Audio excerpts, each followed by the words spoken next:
Hello world, and welcome back to, or welcome to, the Pop Culture Patter podcast. As always, I'm your host, Callum Brown, and today's guest is David Anderson from Anderson Financial Coaching, a fantastic new one-to-one coaching service for all of your financial needs. For more information about Anderson Financial Coaching, I've included links in the description to this episode. David has quickly become a close friend in such a short time, and I can't speak more highly of him. He is a really good dude with a genuine goal to help people, which is so refreshing.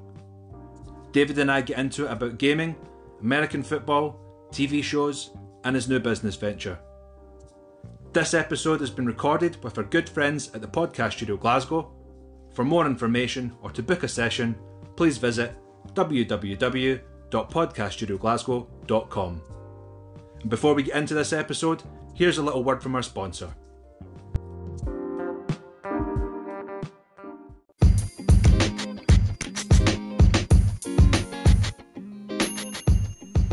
This podcast is brought to you by Brown & Co Properties, an award-winning family-run estate agency based in Whitburn, West Lothian. With a Property Mark protected service for a fixed fee, we are your go-to agent for expert property sales advice in the area. Get on the go with Brown & Co. David, welcome to the podcast. Thanks for having me. First of all, how are you? Yeah, I'm alright. This is a bit surreal. You've never been in a podcast before in this setting, but you have been in a podcast before. Yeah, I was just on a friend's one, but that was over the phone, so this is a different level. This is really cool. Yeah, it takes a lot of getting used to it. I'm still not used to it yet, but I'll get there. Is there any podcast that you listen to at all, or that you're a big fan of? I listen to quite a lot of podcasts. The most kind of common ones I listen to are kind of businessy ones, and some of the favourites. Rebel Entrepreneur, right? Guy Alan Donegan does that. He's never met the guy, but I'd say he's probably like one of my kind of gurus. I've got a couple of kind of like Celtic ones I listen to. A couple of geeky ones that are about the kind of data analysis side of football. Oh right, so really like geeky, not like Marvel geeky, like actual, like really like numbers and stuff like that. Kinda, talking about XG and stuff. And then is that a fantasy football thing, that XG? No, it's like expected goals, so it's just like an analytical thing. I won't. You'd probably get a podcast cancelled if we go into that. I would never want to hear it. So yeah, I listen to that kind of stuff, and then the rest is kind of businessy side of things and kind of side hustle stuff. So one of them's called I think it's just the Side Hustle right show or podcast, and the guy just talks about different businesses and gets people on and interviews them about their side hustles and stuff like that. So that's quite an interesting one. Awesome. Is that, do you watch or do you listen? Listen. Aye. Listen. Yeah, I listen a lot when I'm driving and stuff. So yeah, zone you out. You and I both know each other because we've never actually met until today. Yeah. We've met many times on a screen, but we've never actually met until today, so it's pretty weird. But you and I both know each other from a 6-week course set up by our mutual friend Jamie Scott for men who suffer with mental health. And we are going to get into the outcome of that group later on. But first of all, I want to know, have you got any pop culture interests? Yeah, I've got quite a lot, I think. Obviously, I'm kind of into different sports and stuff like that. Football, American football. Like a little bit of golf. Also into like computer games and stuff like that. TV shows. Yeah, that's films. Yeah. Yeah. Do you get out on the golf course much? No, I'm absolutely shocking. Are you? Oh, I'm shocking. I played for years and I was getting lessons and stuff like that off my uncle. He was trying to show me. And then I realised I'd been using a set of hand-me-down golf clubs that my granddad passed down to me. And I'd been practising for about maybe 6 months and wasn't getting any better. So I was getting ready to give it up. And then I noticed that the clubs are actually all twisted. Oh. So no wonder he wasn't any good either. So you just thought you inherited his skills, but it was actually just these dodgy clubs. So yeah, but then I got a new set and I was still trash. So I don't know how much I can blame them. I started playing golf a little bit last year with my dad when I moved back home, and you know we've played on and off throughout our lives, but my dad's actually got really into golf and he plays every week now, and he's gotten really, really good. And I can remember going to a driving range with him not that long ago, and he was just talking to me, like telling me how to hit the ball, not to rush and all that. and I was just hitting some absolute belters, and I was like, hey, I can actually do this. And then you get out in the golf course and it just all goes to shit. Totally different, isn't it? I'm the exact same. I go to a driving range, hitting it perfect, put me on a course, and I don't know what happens. It's a completely different kettle of fish, isn't it? So yeah. You mentioned American football. How did you get into that? That was actually through a podcast, funnily enough, which was nothing to do with American football. Listened to when I used to be a postman years and years ago, and listened to just random. This was what we're talking 2009, maybe 2008, 2009. So kind of at the time, I don't feel like podcasting was as big as what it is now. We had. So I would basically just listen to whatever was kind of listed in the charts of the podcasts, and came across one podcast called Am I Bugging You? Just a podcast about two guys and a girl just sitting, just talking rubbish about what they'd been up to the weekend and stuff like that, but it was quite funny. They started a fantasy football league. We're looking for an extra person.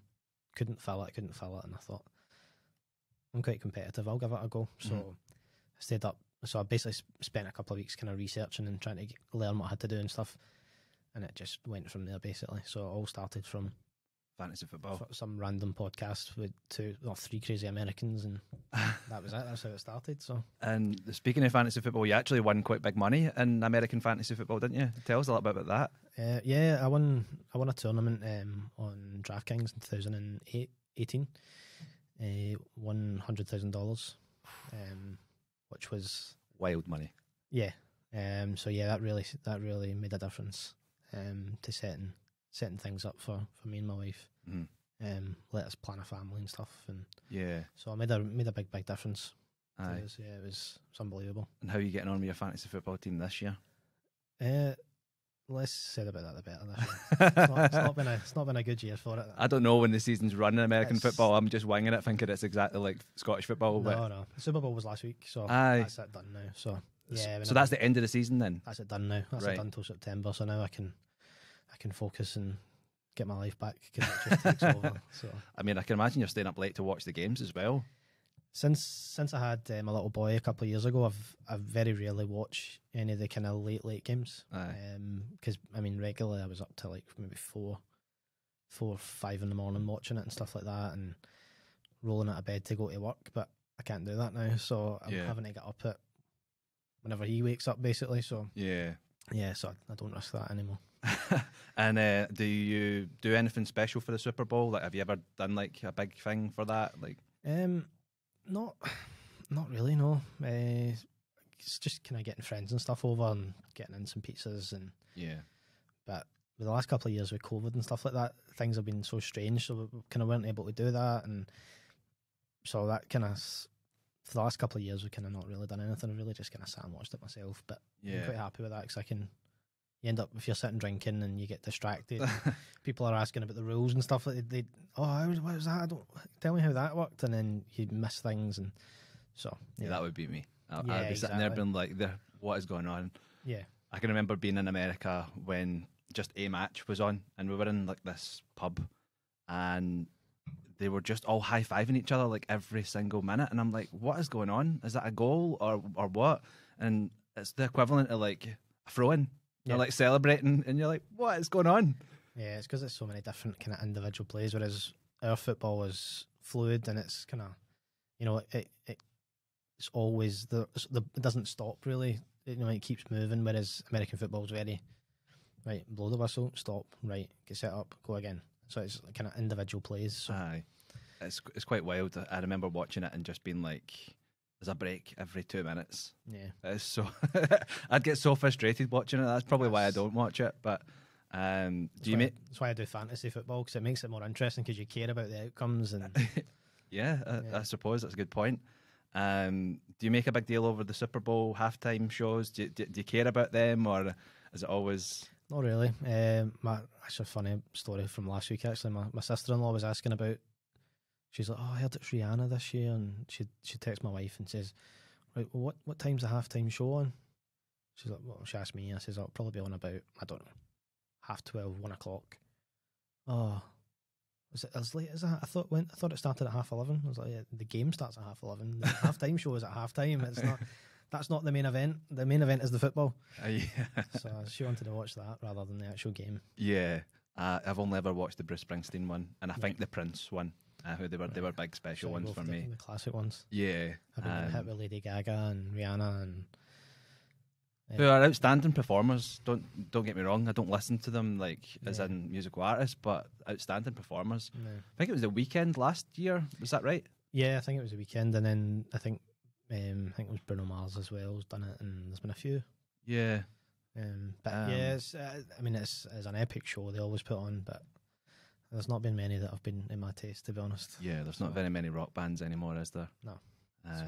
We're crying out for that. Get Guns N' Roses on. Guns N' Roses. Aye. What about Nickelback? I'm joking. I think they would burn down the Super Bowl, I think, if that happened. Yeah, they wouldn't sell out at all. Now, you do have a hoodie on. I was going to ask you what your team is.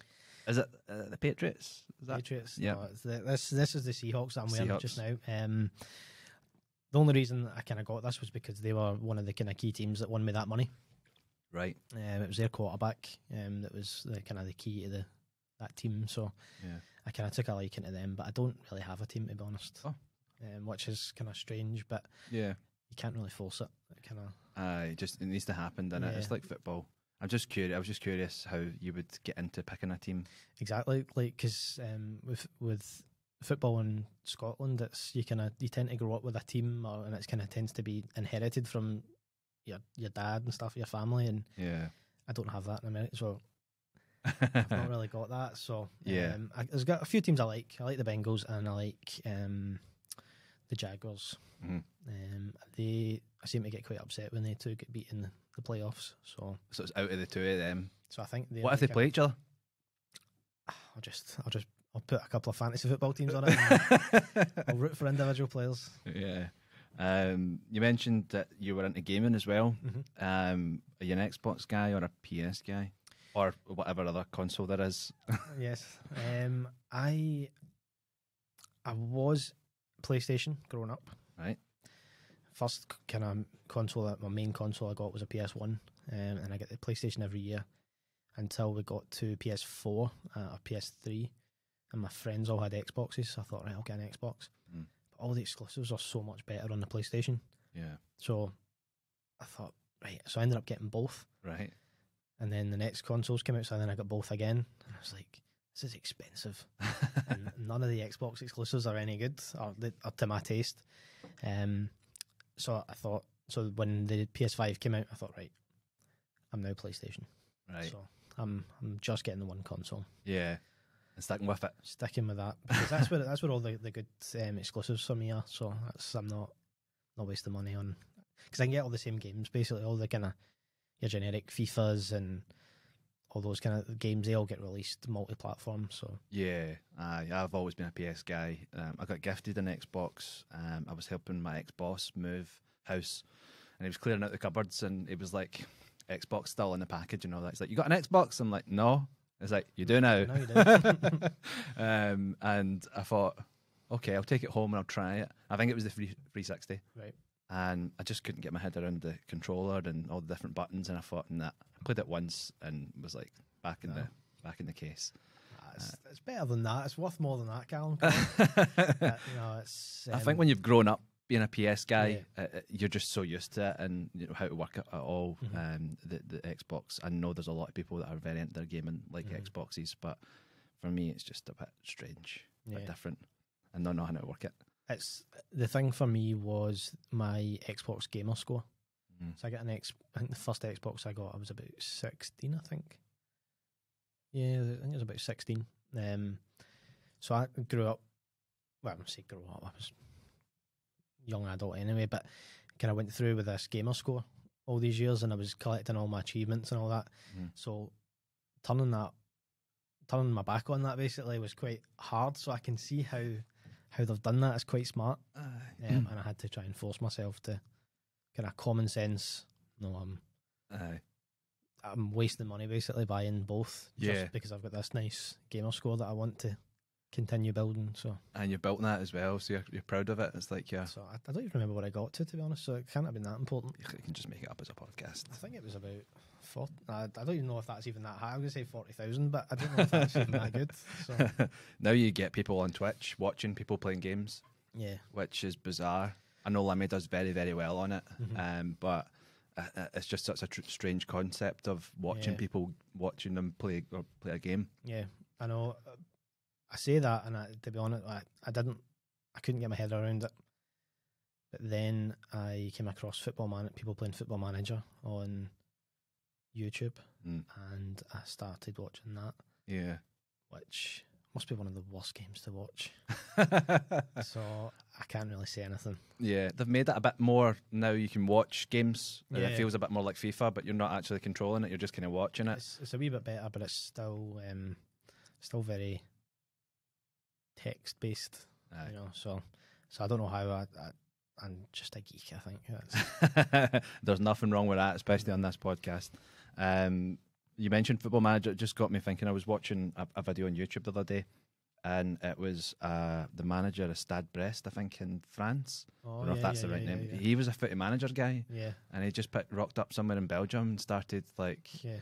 "Can I work for your club?" And Will Still or something Yeah. like it's called. Yeah. I seen that. His team get fined something like a couple of grand, I think it is, every game he plays because he's not got the relevant coaching badges and stuff. and they're just accepting it. But I mean, he was playing against PSG like last month, and I think they took a point off them, Yeah, rocking up to play against Messi and stuff like that. it's crazy, isn't it? Impressive. I know, and he was just, it all started from Football Manager for him. So I'm not quite at that level. But yeah, Yeah. Are you playing anything at the moment? I've been playing Football Manager Mhm. too much, and also the new Hogwarts Legacy game. Right. So I just started it a couple of days ago, so I'm not that far into it. Mm. But first impressions are it looks like it's going to be quite good. Yeah, it kind of looks visually amazing, doesn't it? Visually amazing, yeah. I don't know anything about Harry Potter, but no.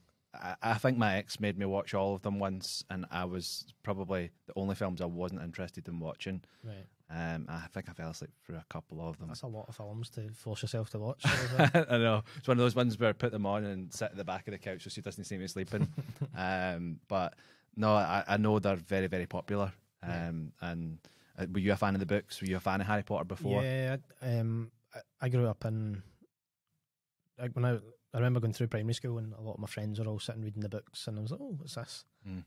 And I just started from there. So I caught up with the books, and then I was kind of waiting for each one coming out. Yeah. So is this game, are you Harry Potter, or are you just your own wee guy? Do you create your own wee guy and then you're like... You create your own guy, but it's set, I think it's set in like the 1800s. It's set before Harry Potter right. thought of. So cool. So it's a kind of Dumbledore's like 6. I don't even know if he's still... I don't even know if he's... I've not come across him yet. I'm assuming that he's not alive yet, so... Wait, Dumbledore's a good guy and a bad guy? I can't remember. He's good. He's a good guy. Aye, it's Voldemort. Come on, Cal. I can't believe you just said Voldemort on your podcast. I know. Ralph Fiennes doing an amazing job, as always. Oh, yeah, it was good. Very good. What are some of your favourite games then, from like going back to when you were a child? Like, what were the games you got into, and what are the games that you found yourself fully immersed in? One of my earliest memories of a game that I should definitely not have been playing at that time, although to look at it graphically now, back then, was GTA. Remember the original GTA where it was the bird's eye view? Aye. And you're looking down, and I remember getting I think my mum and dad got me a PlayStation magazine, and used to get the demos on the magazines, and one of the games on that was GTA. And I remember sitting playing, I was like, this is good. But then the graphics aren't that good, so you're not get the... I mean, right now it's insane, the graphics of what you're doing, so then it was just the wee guy you're looking and you see him, you just see his hands moving and stuff like that, and you can see the bullets, and so that's I remember that was good. The other game, the first console I remember was the Mega Drive. That was, my dad had that, so he was in the army, so he was away a lot, so yeah, I kind of adopted his console, so I was playing like Sonic, and I think again there was like football games that were like kind of bird's eye view type things, and again compared to what you're playing now, like you wouldn't even look at it now. yeah. But yeah, so just it's just kind of growing up would be like Call of Duty and all the kind of big games. Yeah. Quite a big fan of the Assassin's Creed games. Mhm. Quite like them. Although don't ask me what the story is because it's it's mental. It's so complex. Like, Yeah. There's and then just your generic kind of Red Dead Redemptions and all those kind of things and Yep. FIFAs and Aye. a little bit of Madden, of course. Oh, okay. Of course. Yeah. So it's a bit of a mixed bag. Games kind of some I was talking earlier on about some of the PlayStation exclusives. Mhm. You ever play a game called Heavy Rain? No, but I did download it because it was on the PlayStation Plus thing. If you've still got it. They made another game. Yes. Was it Detroit? Yes. So I I play that. back in we're on PS5 now, aren't we? PS4. Mhm. I downloaded Detroit, and because they made Heavy Rain, they gave me Heavy Rain for free. Right. And I started to play it, and it was just kind of old school graphics, probably too old school for what I wanted. I was Yeah. wanting more better graphics, Yeah. but I never actually ended up playing Detroit either. Amazing games. Yeah, Absolutely amazing games. The games where you've got the kind of the choice, you make decisions, and decisions you make and how you perform affects the storyline and where it goes. And especially Detroit. Detroit was mind blowing. yeah. I need to Definitely. re-download that then. Definitely, I highly recommend that. All about a kind of robots kind of becoming human basically, and they start to basically a robot uprising kind of thing. But you control different characters, and each character's got their own storyline, and you make decisions, and how you make decisions affects the overall story. And Yep. very, Which makes it very more immersive, like life. You know, every choice you make, there's a Yeah. consequence for it. But so, I think Red Dead has a little bit of that, and it's Yeah. not as like, please Yeah, select it's not this. the- It's not like the how main- you are. Are you a bad guy or a good guy? And it Yeah. depends on how the story ends. you can kind of do that in this Hogwarts Legacy as well, which I think is quite cool. I've seen a lot of people online that are going about like, casting like dark magic and stuff like that. And, What are some of the spells that you can do? Like, is it like, can you be a wee dick on it and like just like? I think you can if you want to, but I don't know. For some reason, even in a game, I still can't bring myself just to be an arsehole. Like I need to. Yeah. I don't know what that is. It's like a weird inbuilt thing that I still need to follow the rules and still need to be good. Aye, that's what I found with Red Dead as well. Like I push the boundaries sometimes, but like Arthur Morgan was just one of the best written characters I thought of recent times, and he's just such a lovable guy. And you're just like, right, I'll make him do the right thing because you know he's a noble guy. He's hard as nails, but he's got a good heart. You know. I know that they're the kind of games exactly what you've talked about. The kind of games that I like as well. You know, growing up on GTA, and GTA went into like Vice City and went into the 80s, so that got you into the 80s. So you went back and listened to all the 80s songs, 80s movies, and you're just getting that stuff at a young age really opened your mind. I mean, I've always wondered where my kind of I do have an interest in like 80s music, and I always wondered where it came from. And now that you've just said it, I've just realised it must be Vice City, which is mind blowing to think that a game like GTA can affect your kind of musical tastes. Yeah, it's amazing. It puts you on a massive journey, and again with the movies as well. You know, it's basically a bit like Scarface, the Vice City, and it's kind of based on that. And Ray Liotta as from Goodfellas as the voice of Tommy Vercetti, which is amazing. Rest in peace, Ray Liotta. I absolutely love you, man. He's given me so many great movies. But I'm just trying to think. There was a point I was going to make. Have you ever played any kind of zombie games, like like Days Gone or I remember playing Last of Us? I remember playing a lot of Resident Evil growing up. Right. You've just taken me right back to getting my PlayStation 1. I remember my uncle gave me his copy of Resident Evil 1. Which you played Resident Evil 1? I haven't actually, no. And I recently had a conversation with my mate Andy. He's big into them and was big into them from a kid. And he was like, "You got to play them, man. They're so good." And they've remade them all as well, haven't they? Scary, man. So scary.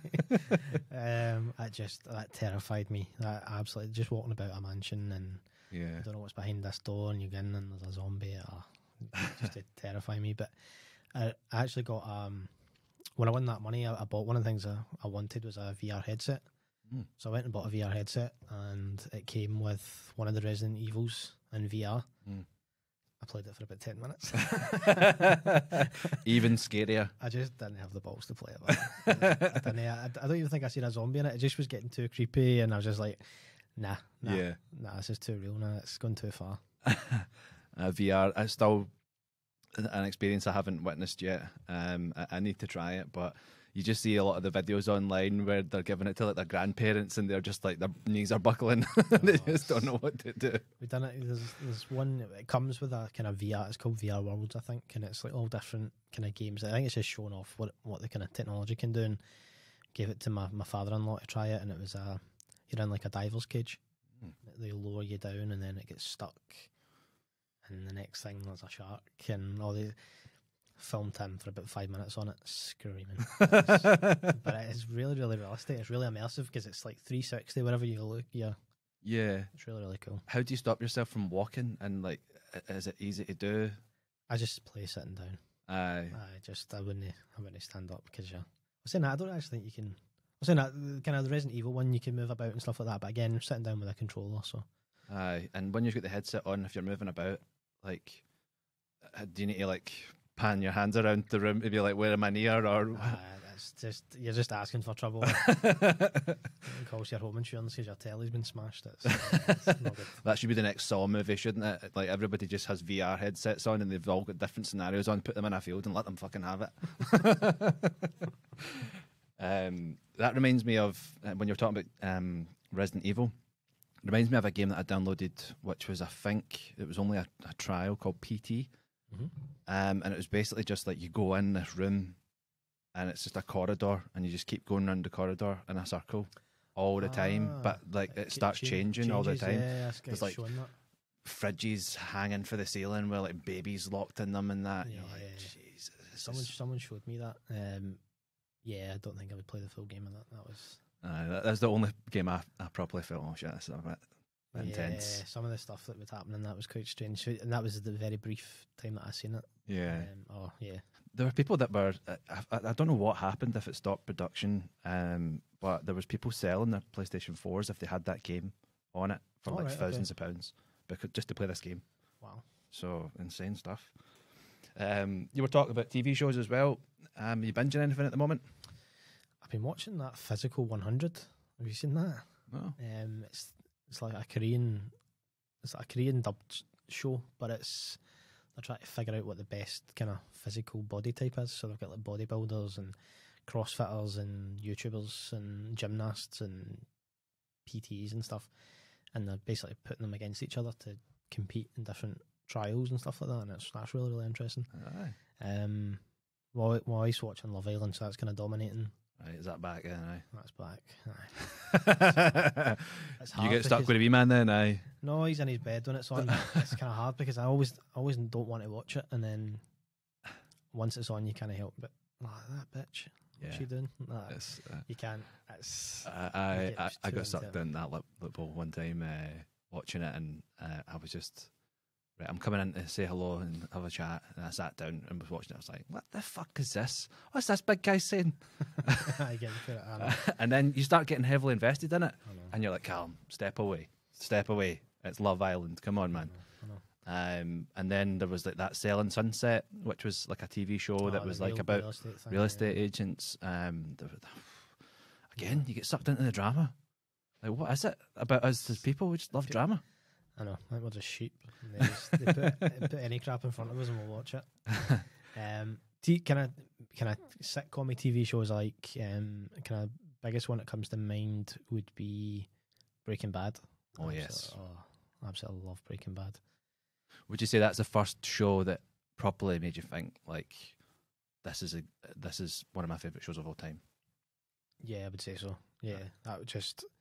I don't think I've ever seen a TV show that has got incrementally better the whole way through it and just built on itself constantly and just evolved, and just usually you get that kind of third or fourth season where it takes a bit of a dip and everybody's like, oh, that season was a bit crap, or skip that season, or just didn't get that with Breaking Bad at all, did you? It just get better and better. I think it was on for 3 seasons in America before I started watching it. So I'd binged the 3 seasons and then started watching it every week when it came on TV. Oh man, see, waiting for the next one.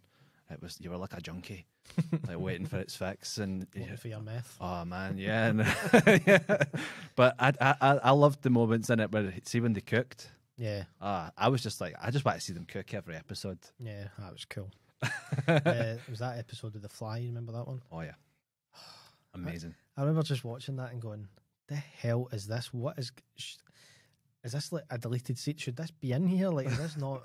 Do they not know they're filming? Like, the whole episode is them chasing a fly in the lab, and see, since I've watched it again, and you're like, that's actually a really good episode. Like, it's quite very, very, very well done. It's very rewatchable as well. I think it's the only show I've watched properly 3 times. Like, just I would watch it again. I would never be put off to watch it. Yeah. I think I've watched it 3 times. Yeah. So I think I've watched it 3 times. Did you watch Better Call Saul?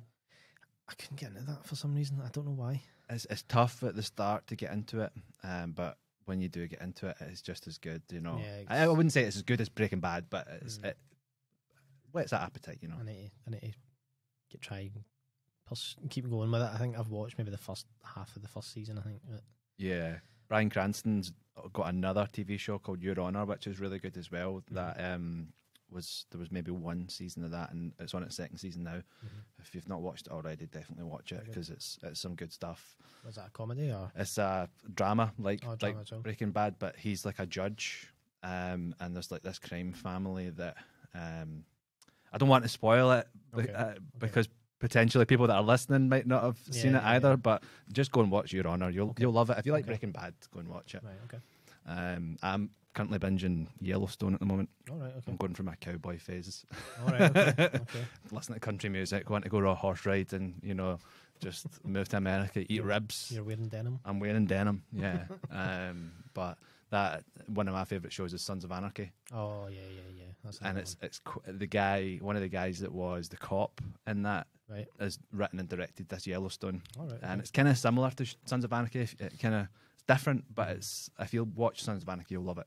Yeah, Sons of Anarchy was unbelievable. That was good as well. Easily in my top 5 of all time. Yeah, easy. That's no question. That's no question. Another one I absolutely loved was Dexter. All right, yeah. I think I watched maybe a couple of seasons of that. Yeah. But I never completed it.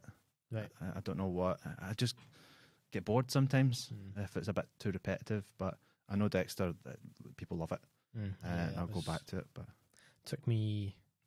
must have taken me about 2 months to try and get my wife to watch that. Right. Like, she kept falling asleep during the first episode, and I'm like, right, start it again. You're gonna like it. You need to watch it. 2 seconds later, she's asleep again. Like, oh, come on. But when she finally managed to get through the first episode, that was she was hooked. Aye. I think she ended up watching it more than I did. Enjoying it more than I did. It's funny how binging TV shows is like a thing now. Like, never used to be TV shows. You never used to hear anybody being like, "Oh, I watched this great thing." Like, and it was even before the pandemic. TV was just getting so great, and then when you're in the pandemic with nothing else to do, you were just binging shows constantly. I think I rewatched Sons of Anarchy, Breaking Bad again during the pandemic, and I just got lost along the way. There's been a lot of good TV, but I don't know if there's been a lot of new stuff that's been. Yeah, I'm trying to think of what. I think Yellowstone is the most recent show I've watched. I always really watch It's Always Sunny in Philadelphia. Oh, I love that. That is, when you're sitting having dinner, it used to be The Simpsons or it used to be like Friends. Yeah. It's Always Sunny in Philadelphia. It's just the funniest shit ever. It's just 4 or 5 maniacs just and just shouting at each other constantly. Yeah, just they've all got different mental health issues and they're just together. They're just unbelievable. Yeah, I absolutely love that. It was my brother got me into that. Yeah. I love that. Have you ever seen the Birdman episode where it's like one take, but I can't remember if it's called The Health Inspector or something like that. Oh yeah. And it's like Charlie's like, right, we need to get this place health and safety sorted. Yeah. That's the best episode of TV you're going to watch. There's so many. I've watched. I don't know how many times I've watched that through. I've maybe watched that through 4 or 5 times. And anytime there's a new season coming out, I tend to start it again. And all right, let's watch it through again. Because they're only 20 minutes as well. I think that's easy watching. Yeah, you can get through a season in a day, which is insane. So we'll get into the mental health group that we did, because you and I took part in it for 6 weeks, and off the back of that 6 weeks, I started this podcast, and you started a new business venture. Yep. With Anderson Financial Coaching. Yeah. How did that come about? Just the last couple of years, I've kind of taken an interest in personal finances and kind of from my own situation and stuff, and trying to improve in that, and just kind of hitting a point where I'm thinking, God, there's got to be more to life than just working away and then working to try and retire. And if you don't reach retirement, and it's just, there's more to life than just working all the time. And that kind of started me down a path of learning about financial independence and different kind of methods for improving your finances and the kind of direction to go in to try and improve your life and start to live a life that you actually want to live, rather than the one that you're forced to live because you're a wage slave. You're kind of you have to do this job because you need the money. So yeah, and I don't know. I just realised how much I enjoy helping people, and it was our friend Jamie that he had mentioned. I couldn't think how to. I knew what I wanted to do, but I just couldn't piece it together. And it was him that said to me the first time, "Financial coach," and that was just like the penny just dropped, and I thought, that's it. Yeah, that's what I want to do. So I went away and done a bit of training, paid a bit of money for some courses and stuff, and yeah, so now I'm basically at the start of hopefully a journey where I can help people and yeah, hopefully change some lives. Hopefully is the plan. And you're running that alongside a full-time job at the moment as well, aren't you? Yeah, I'm a full-time prison officer, so I'll be doing that as well. So hopefully I can manage to scale up a business on the side of that. And it was evident from when I first met you that you always wanted to help people. Yeah. I just got that impression from you. Know how some people start a business thinking, I'm going to make hundreds of money out of this. Yeah. Your goal was always to help people. Where do you think that came from? I don't know. I think a lot of things, I've seen a lot of people struggling in my family with money and stuff like that, and seeing the stress that they're under, and be under stress with money myself and my wife, and just seeing the effect that can have on people. And I think that we're not taught how to run finances. We're not taught about debt. We're not taught about anything to do with finances. You're just kind of, you hit whatever age you get given a bank account. I've still got the bank account that I opened when I was like 12, 13. Yeah, same. Nobody's ever sat down and says to me, "Oh, do you realise that costs you that amount and that does this, and if you don't pay that costs you that." Kids are starting off with debt and stuff like that, and that affects them into. Some kids get ruined financially from their teenage years, and they're still paying it off when they're 25, 30, if they pay it off at all, because they just don't know where to start. So I don't know, just want to make a difference. Yeah, and for those listening out there that are going to want to come to you for financial advice, talk us through the process of how that works, without obviously spoiling anything So basically what I'll do is I'm going to just do like free consultations with people. So basically just kind of having a chat with them, whether it's over Zoom or it's face-to-face, and kind of talk about their situation, because everyone's unique, everyone's different, everyone's going to have different circumstances and different reasons why they can't do this, or reasons why they do certain things. And it's just talking to them, finding out about them, offering them some hope and showing them that there's a way forward, figuring out if we're a good fit for each other, because the coaching might not be for them. There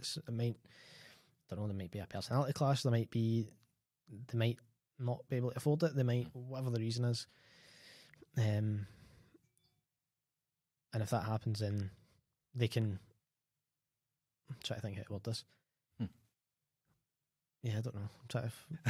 I've lost my train of thought there. There was a noise. You secured trialists pretty quickly though, when you reached out, just using Facebook and other social media. So there's obviously people out there that want to sort their finances, and I'm actually one of your clients. So I've got to witness it firsthand. Even yesterday we sat down and spoke about it, and just how you eased my mind about everything. As you said, people can get so hung up on not having money, because money is what makes the world go round. We all need it. We all want it. But just having that conversation and that someone to like air all your dirty laundry about your money, and then not have any judgment, and for you to sit down and be like, actually, here's how you can get this paid off. Here's how quickly you can get this paid off, and it's actually not that big an issue. Yeah. Like you totally relax me about that. And you're not just looking for people that are financially like in debt. You're looking for people that want to maybe invest money as well. You've got loads of different categories that you can go with. Yeah, it can be anything. So I mean, we have the free consultation, and then if we decide that we both want to go forward with the coaching, then it would just be a case of meeting up with people however often that they wanted, and we'd take them through. So that could be somebody who's in severe debt and doesn't know what to do, and they just want help and guidance and to put a plan in place to actually start moving forward and tackling things. But it could also be somebody who has a lot of money who just is rubbish with money, and just, I don't know, it could be a doctor or somebody on a very high salary, a footballer even, that's going, hold on a second, I'm making 150k a year, 200k a year.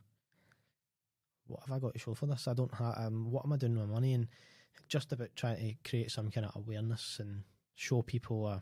I think I said this to you yesterday about showing people when they look at their own financial situation, they look at it in one of those funny warped mirrors that you get in the carnivals and stuff like that, where you look dead tall and skinny or small and fat. I think it's one of the ones you've got in the camera on me, then. And they. So basically, kind of one of the things I want to do is just to be able to show people a true reflection of their finances and go, look, this is where you are. Like, this is the reality of your situation. Because there will be some people that come in and think, oh, it's not that bad. And you're like, well, no, really, you're going to lose your house. Like, we need to put a plan in place. You need to do this. We need to try and get this. So I'm going to deal with anybody who needs help with money, whatever stage of life they're at, and help them in any way I can. And if I'm not able to help someone, I'll find somebody. Yeah, I'll put them in touch with someone who can. Yeah, and that's fantastic. And was there anybody that kind of inspired you to get going? Like, was there people that are in that kind of field that you look to and been like, right, they've inspired me to get going, or whatever? Yeah, I think, I don't know. It's a lot of people look at that Martin Lewis guy. Yeah, he is obviously somebody that you obviously can learn a lot from. I don't know if there's been kind of one person that's made me, I can say, possibly that the guy Alan Donegan that I mentioned from the Rebel Entrepreneur podcast. Yeah. He also runs the Rebel Finance School. Okay. Which is a free 10-week course you can go through with him and his wife. They're financially independent. They travel the world living off of their investments and stuff like that, and they break down everything over a 10-week course of how they do their finances. Yeah. So I'd probably say him.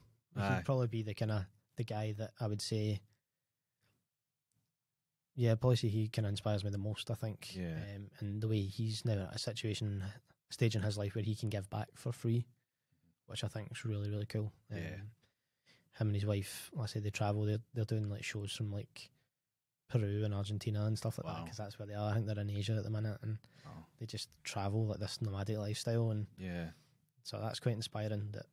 And when we were chatting yesterday, you're not just blocking yourself off to just helping Scottish people. You're opening up to the world, aren't you? Like you're keen to help everybody that wants to help themselves. I wasn't sure how good the Zoom. You're my kind of trial Zoom client. It went a bit horrible yesterday, didn't it, with my internet connection? we had a few we both had some technical difficulties. My laptop deciding to finalise an update. But because of the technology in Zoom and the advancements we've had in the past couple of years with COVID and stuff, there's no real limit on who I could coach. So as long as they speak English.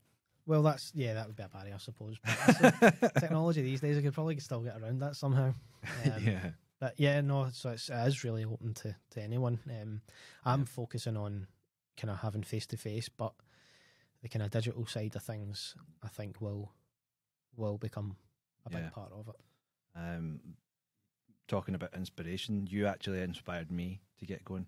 for this podcast, because we're in this WhatsApp group based on the 6-week mental health group, and we've been pinging ideas to each other and just really feeding off each other, and it's been such a fantastic experience. And you had said that you'd invested a heavy sum of money into a course, and you were worried that, my wife's maybe not going to be able to accept this, that I'm doing this, it's a lot of money, it's a lot of cash, and she ended up supporting you in the end. But like, taking that jump to spend that much money to learn your craft, and you got through it like very, very quickly, and you've come out the other end. And how was putting the effort into that versus what you've learned from it and putting it into practice?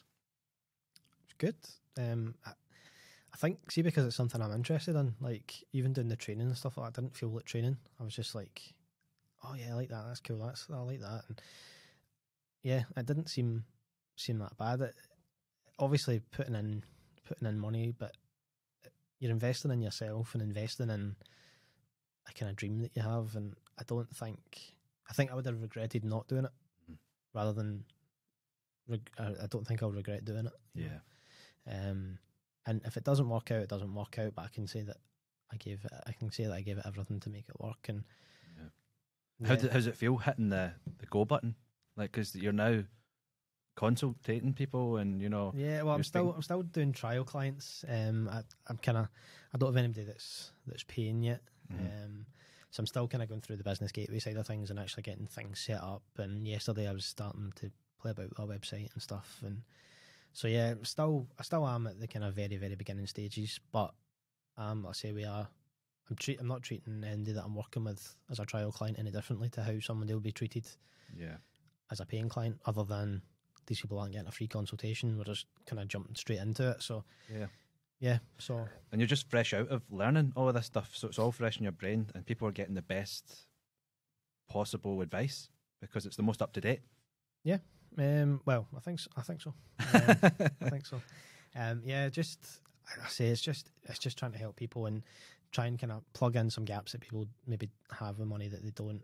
Mistakes, that maybe small mistakes that they're making that could make a big difference long term. And that £5 a week here, £10 a week there, or that gym subscription that you're paying that you've not been to, those kind of things can add up and create a gap in your finances that you can use to either pay off debt, or you can start to increase it, invest it to start building some wealth and potentially retire early, or whatever it is you want to achieve. Like, I just feel like money's a game that we all have to play, but we don't have the rules to it. We're not given the rules to the game. Like, it's a board game without rules. It's just trying to kind of fill in the gaps for some people, and not for some people, most people. And try and help people as much as possibly can.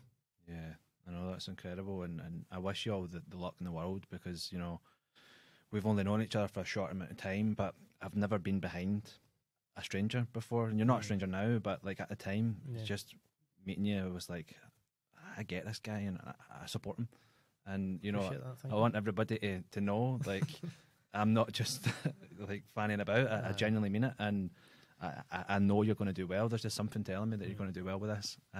So I feel the same. I feel the same with this. Like the fact that you've went from nothing to now having a podcast, to now being on episode 4 or 5. This is 5. This will be 5.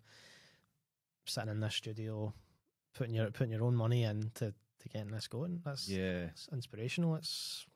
Well, we're lifting each other up as we go, man. That's the main thing, and that's what's amazing about this. And when we get Jamie on to speak about this course, he's the busiest man ever, but when we get him on to speak about it, I hope everybody signs up to it, because what we've achieved in 6 weeks is insane.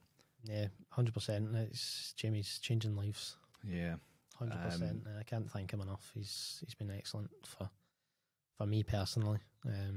So, and where can the people find you? You can get me on Facebook, Anderson Financial Coaching UK, and the website, which is coming soon, which I can say because even though I haven't bought the domain yet, this isn't released for another week, so I'll have it by then. It'll be andersonfinancialcoaching.co.uk. And you got an email address that people can get in touch with you so far? Have you set one up yet? Don't have one set up yet, but it should be David at andersonfinancialcoaching.co.uk. Excellent, man. Well, we've kind of run out of time. I had a wee bit more stuff planned. Again, I said I was going to maybe trial a couple of new questions with you, but thank you very much for coming on. And, you know, this is just at the start. I would love to get you back on maybe 6 months down the line, and then another 6 months down the line, and we'll just see where we're both at that point. Yeah. But thank you very much for taking the time to come on and speak, and I really appreciate it. And everybody, please flood Anderson Financial Coaching's page and like it, share it, subscribe, comment, book a free consultation. It is worth it. So thank you all for listening. Thank you for coming, and we'll see you in the next one.